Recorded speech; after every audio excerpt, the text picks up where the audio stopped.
से बोली छठी मैया की।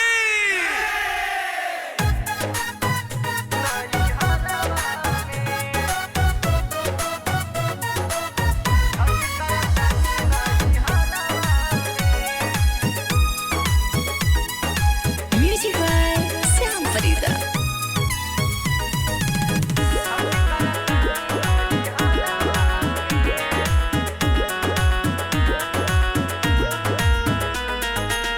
घर लिपवाई लेनी गेहूँ धोवाई लेनी ननदो गोतिनिया के एही जे बोलाई लेनी। घर लिपवाई लेनी गेहूँ धोवाई लेनी ननदो गोतिनिया के एही जे बोलाई लेनी। अब बाटे इंतजार राउर घरवा में, अब बाटे इंतजार राउर घरवा में। थके आई गाड़ी महाबोधि रजऊ छठ करतनी नई हरवा में। थके आई गाड़ी राजधानी रजऊ छठ करतनी नई हरवा में।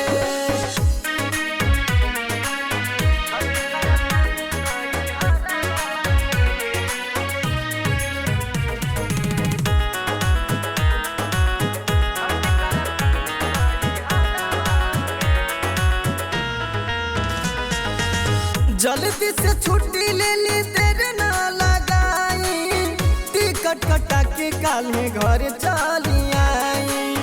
सबके हुआ गईल रउए बनी बाकी, कब यही पाहुन पूछे मम्मी या चाची।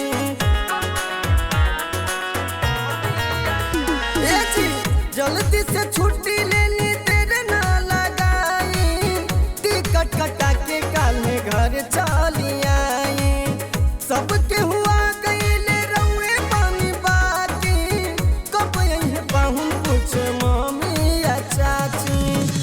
देर करी जनी छठ त्योहारवा में, देर करी जनी छठ त्योहारवा में। धके आई गाड़ी महाबोधि रजऊ छठ करतानी नई हरवा में। धके आई गाड़ी महाबोधि रजऊ छठ करतानी नई हरवा में।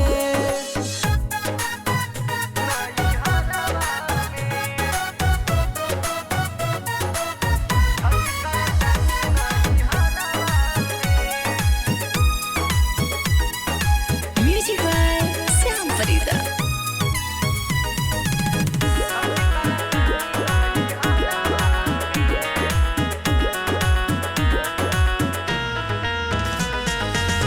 तू नहीं अइबा केली माथे दौरवा, लै कहीं प्रकाश देवरू नहीं खे सौरवा।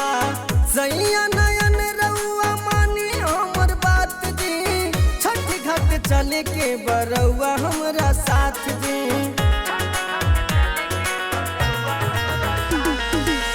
तू नहीं अइबा केली माथे दौरवा, लै कहीं प्रकाश देवरू नहीं खे सौरवा।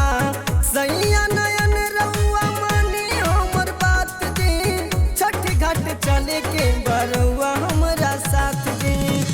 कैसे अर्घ देवे जाइब दे पोखरवा में, कैसे अर्घ देवे जाइब दे पोखरवा में।